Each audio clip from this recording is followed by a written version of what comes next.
This is the fastest growing industry in Canada. In fact, faster than the consultants. And this industry is lobbying. Lobbying in Canada went from, under the previous Harper government, there were 9,300 lobbying interactions in 2015. Last year, 28,000. A 200% increase in paid lobbying interactions. What is a lobbyist?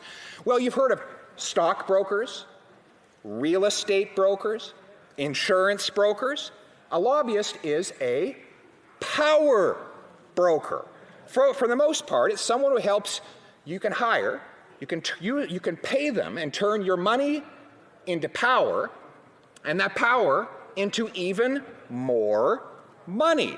You want a loan, a grant, a handout, a regulatory protection, or some other political favor to get you rich? Hire a lobbyist. And this industry is on fire for a very specific reason. Why? Because it is a product of government. The bigger the government gets, the more lobbyists you need. And so as government has almost doubled in size over the last 5 years, so too has the lobbying industry grown. Why? Because business wants a return on investment. And if there's money in software, well, they invest in technology. Money in copper, they invest in mining. Money in government, they invest in lobbying. If you look at the correlation between lobbying and government spending, it's almost a perfect match, not just here, but also in the United States, whereas the government in Washington grows as the share of the GDP, so too does the amount corporations spend on lobbying that government. They go where the money is, Madam Speaker, and you should too.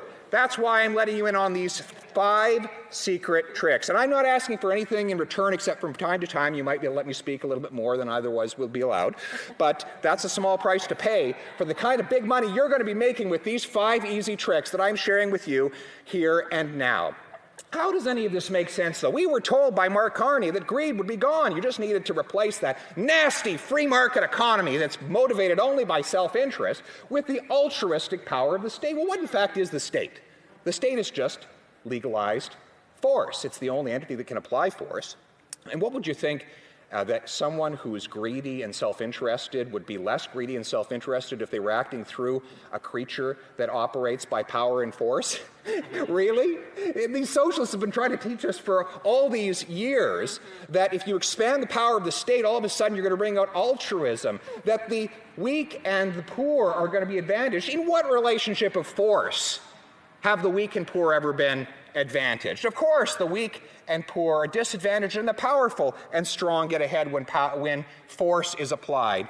And we know that the same base instincts will exist when the state gets big. As Macaulay wrote, wherever you fling the honey, the buzzing flies will crowd. Wherever you throw the carrion, the raven's croak is loud. Wherever downriver the garbage floats, the greedy pike you see. And wheresoever such lord is found, such client soon will be.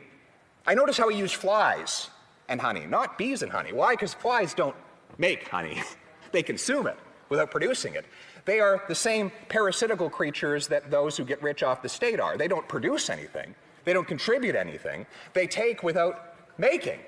If they were bees, they would be contributing. And in a free market economy, it's sort of like bees, right? They pollinate, cross-pollinate, an aspect of trade and exchange that you see between a customer and a small business, between a worker and an employer, between an investor and an entrepreneur. That voluntary exchange is coming back, and that's why my 5 tricks are a limited time offer. Soon this state-run economy will be eliminated and replaced with a free enterprise system where everyone will go back to getting ahead by helping others and by improving their country, by engaging the voluntary exchange of work for wages, product for payment, and investment for interest, the system that makes everybody better off, the system where you have to be truly empathetic, because as an entrepreneur, you cannot improve your own lot unless you sell something to somebody that they want to buy. In other words, unless you make someone else's life better off.